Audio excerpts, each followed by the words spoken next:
Welcome my YouTube channel. आज हम कक्षा 10 के प्रश्नावली 3.2 का प्रश्न संख्या 3 हल करने जा रहा हूं।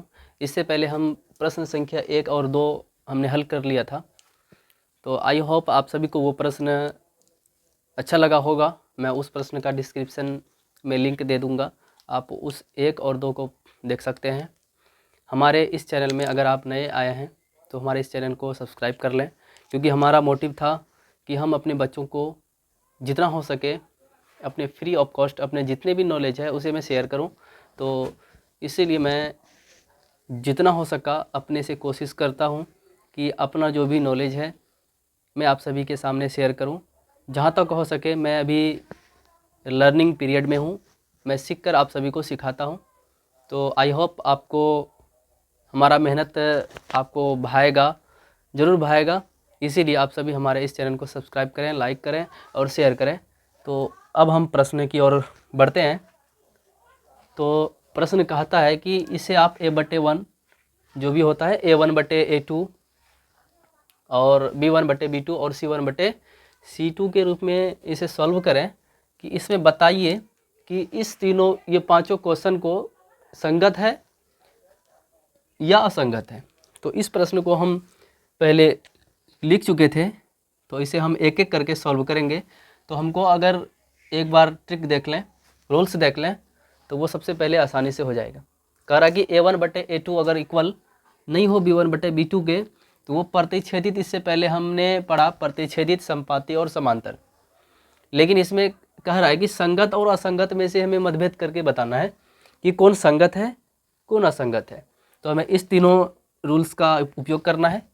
इससे पहले प्रश्नों में हम प्रतिच्छेदी, संपाती और समांतर देखा, अब संगत और असंगत की ओर देखते हैं। तो प्रश्न नंबर 1 से हम उठाते हैं। तो हमें सबसे पहले निकालना होगा a1 फॉर्मेट में लेके आना होगा। हमारा फॉर्मेट कहता है कि आप इस फॉर्मेट को ax + by + c = 0 के फॉर्मेट में लेके आए। अगर समीकरण में अगर तीनों पद नहीं दिया हो और इक्वल के बाद 0 ना हो, तो आप ऐसे इस फॉर्मेट में लेके आए, तब उसके बाद आपका समीकरण बनेगा। समीकरण के बाद आप उसको इस हल में निकाल सकते हैं। तो हमारे पास इसे हल निकालना होगा। तो यहाँ पे हम सबसे पहले इसका तो जो हल है वो निकालेंगे। 3x +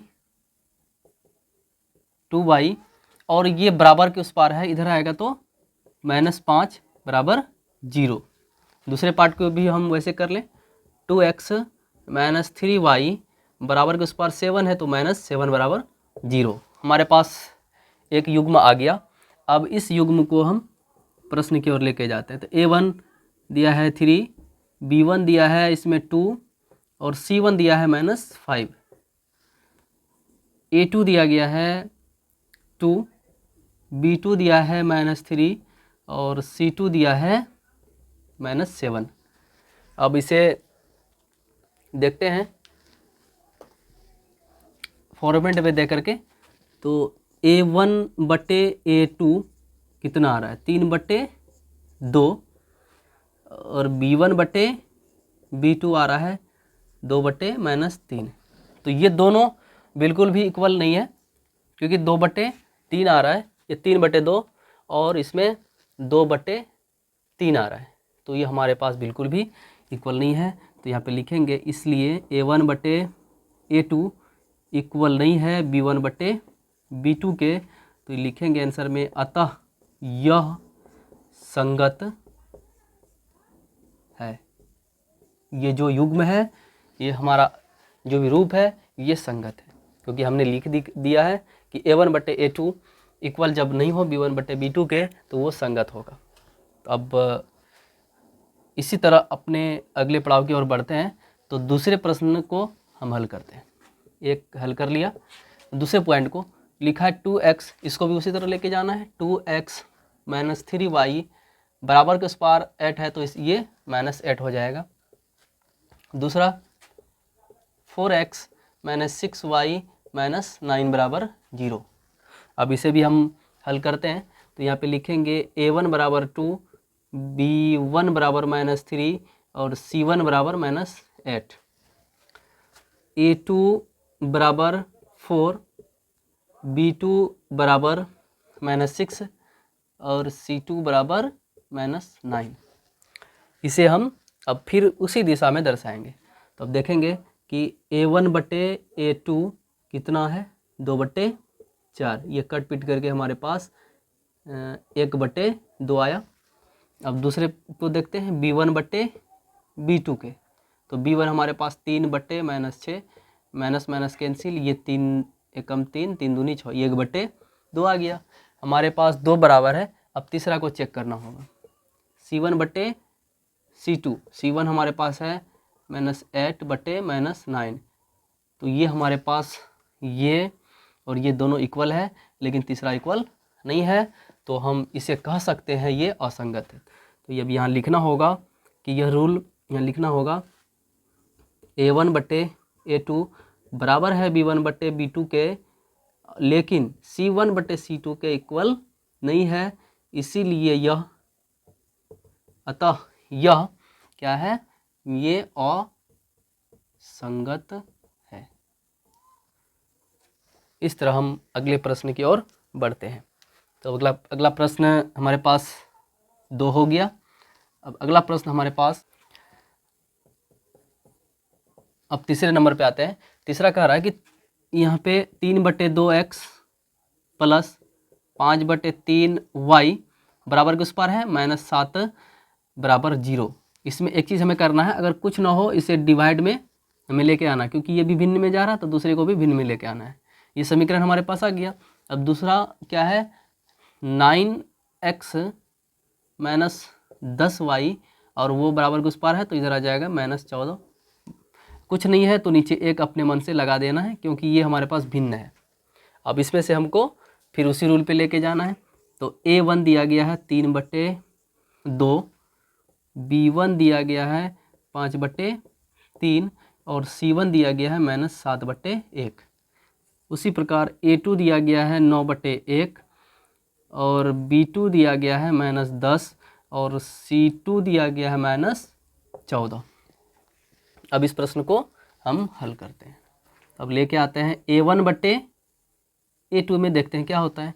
तो यहाँ पे 3/2 और इसके डिवाइड में 9/1 लिखते हैं। तो अब हमें इसे हल करना है। तो इसके लिए हमको रूल पता है, अगर ये लिखा हो तो इसको हम पलट देते हैं, तो ये गुना में हो जाता है, तो 1/9 हो जाएगा। तो ये कट करके 3 तिया 9, तो 1/6 के बराबर आ गया। अब दूसरा देखते हैं, B1 बटे B2 कितना आता है। B1 हमारे पास 5/3 है और ये कुछ नहीं है, तो यहाँ पे भी 1 लगा देते हैं, इसमें भी 1 लगा देते हैं। तो ये हो करके डायरेक्ट हम लिख देते हैं इसको 1/10, 5 दूनी 10, तो ये हमारे पास आ गया 1/6। लेकिन ये माइनस में हमारे पास है, तो ये दोनों बराबर नहीं है, ये प्लस में है, ये माइनस में है, तो ये बिल्कुल भी हमारे पास एक तरह से मैच में नहीं आता है। तो अतः हम कह सकते हैं, इसका जगह नहीं होने के कारण हम इस जगह इसको बैठा देते हैं। तो इसलिए लिखेंगे A1 बटे A2 इक्वल नहीं है B1 बटे B2 के, तो ये इसका आंसर हो सकता है कि ये संगत है। इसका आंसर असंगत है। अब इसके बाद अगले प्रश्न,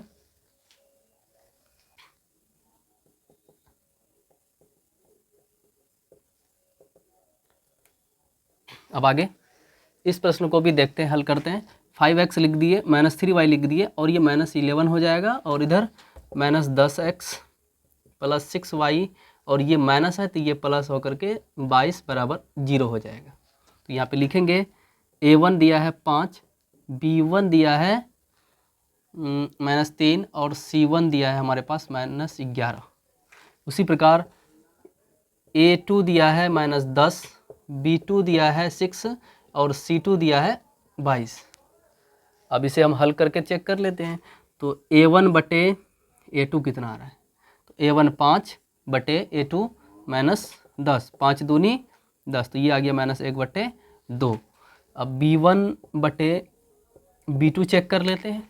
B1 हमारे पास -3 बटे B2 हमारे पास 6, तो ये भी 1/2 के बराबर, -1/2 के बराबर।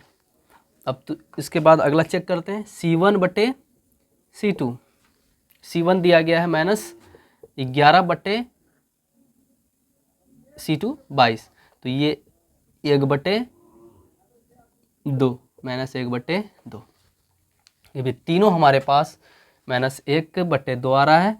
तो अब ये हम इस रूल के अनुसार कह सकते हैं कि ये जो है संगत में है। तो यहाँ पे लिखेंगे इसीलिए यह समीकरण A1 बराबर A1 बटे A2 इक्वल है B1 बटे B2 के, और ये भी इक्वल है C1 बटे C2 के। मतलब ये तीनों एक दूसरे के इक्वल है, तो इसे हम कह सकते हैं कि यह क्या है, ये संगत है। अब लास्ट इसके बाद 5वें नंबर पे जाते हैं। अब इसके बाद 5वें स्थान पे 4/3x प्लस 2/y और बराबर के उस पार हमने पहले से जाना, ये -8 लिख सकते हैं। 2x प्लस 3y माइनस 12 बराबर में 0, और इधर भी बराबर में 0 हम डालेंगे। तो अब यहाँ पे लिखना होगा कि A1 क्या है, B1 क्या है। A1 4/3 है, और B1 हमारे पास 2 है, और C1 हमारे पास -8 है। यहाँ भी बटे में अगर चल रहा तो नीचे कुछ नहीं तो 1 लगा दें। उसी प्रकार A2 2 है, और B2 हमारे पास 3 है, और C2 हमारे पास -12 है। अब उसके बाद A1 बटे A2 4/3 के बराबर है। A1 हमारे पास 4/3 है, और A2 हमारे पास 2/1 है। कुछ नहीं है तो आप यहाँ 1 लगा दें। तो इसे भिन्न में लगाएं तो इसको गुना में करके 1/2 हो जाएगा। तो 2 दूनी 4, तो 2/3 के इक्वल हो गया। अब B1 बटे B2 चेक करते हैं। तो B1 हमारे पास 2/1 है, और B2 हमारे पास गुना अगर कर दें तो 1/3 हो जाएगा। तो ये भी हमारे पास 2/3 के इक्वल आ गया, 2 बराबर हो गया। अब तीसरा चेक करना होगा C1 बटे C2 के। C1 हमारे पास -8/1 है, इंटू में ये हमारे पास अंक दिया हुआ नहीं है, बट दोनों तरफ इक्वल है। तो यहाँ पे लिख सकते हैं -8 बटे -12, -8 बटे C2 12, ठीक है। माइनस माइनस कैंसिल, 2 चौके 8, 2 छक्के 12, 2 दूना 4, 2 तिया 6। ये दोनों, ये भी और ये भी तीनों इक्वल है। तो ये हम कह सकते हैं कि ये संगत है। तो इसलिए लिखेंगे A1 बटे A2 इक्वल है B1 बटे B2 के, और ये C1 बटे C2 के भी इक्वल है। इसे हम कह सकते हैं कि यह संगत है। तो हमने ये पांचों प्रश्न को एक एक करके हल कर लिया। आई होप आप सभी को इस तरह के प्रश्नों को हल करने में मज़ा आता होगा। तो आप सभी से रिक्वेस्ट है, हमारे इस तरह के मेहनत को आप सभी साकार कर सकते हैं। इसके लिए आप सभी को हमारे इस चैनल पे जुड़ने के लिए बहुत बहुत शुक्रिया।